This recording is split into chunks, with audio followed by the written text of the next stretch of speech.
அன்பார்ந்த தோழர்களுக்கு வணக்கம்.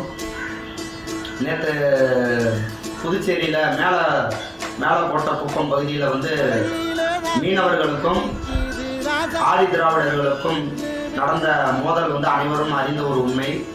அந்த இடத்திற்கு சமூக நீதித்துறை அமைச்சர் மரியாதைக்குரிய அண்ணன் வன்னியரசு அவர்கள் நேரடியாக களத்திற்கு வந்து மீனவர்களுடைய படகுகளை புக்லைன் இயந்திரத்துடன் அந்த படகுகளை அப்புறப்படுத்தினார். இதற்கு எதிர்ப்பு தெரிவித்து மீனவர்கள் அண்ணன் வன்னியரசு அவர்களுக்கு மிகப்பெரிய கண்டன முழக்கங்களை எழுப்பினார். என்ன ஒரு உண்மைன்னா, ஆதி திராவிடர் மக்களுக்கு ஒதுக்கப்பட்ட 42 சென்ட் இடத்தில் சுடுகாடு வசதி இருக்குது. நேற்று ஆதி திராவிட மக்களுடைய ஒரு பிரேதத்தை அந்த வழியாக எடுத்து சென்று புதைக்க கூடாது என்று மீனவர்கள் தங்களுடைய எதிர்ப்பை தெரிவித்துள்ளனர்.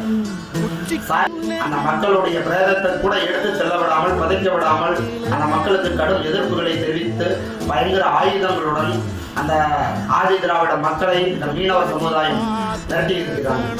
இதில் தகவல் அறிந்த அண்ணன் வன்னியரசு அவர்கள் நேரடியாக அந்த இடத்திற்கு சென்று கொக்லின் இயந்திரத்துடன் படகுகளை அப்புறப்படுத்தினார். அந்த மீனவர்களுடைய உங்களுக்கு தனியாக ஒரு இடம் அமைத்து தருகிறோம் என்று சொல்லியும் அந்த மக்கள் அண்ணன் வன்னியரசின் மீது காழ்ப்புணர்ச்சியின் காரணமாக அவர் மீது அண்ணன் வன்னியரசு ஒழிக என்று கோஷங்களை எழுப்பியுள்ளனர். அந்த இடத்தை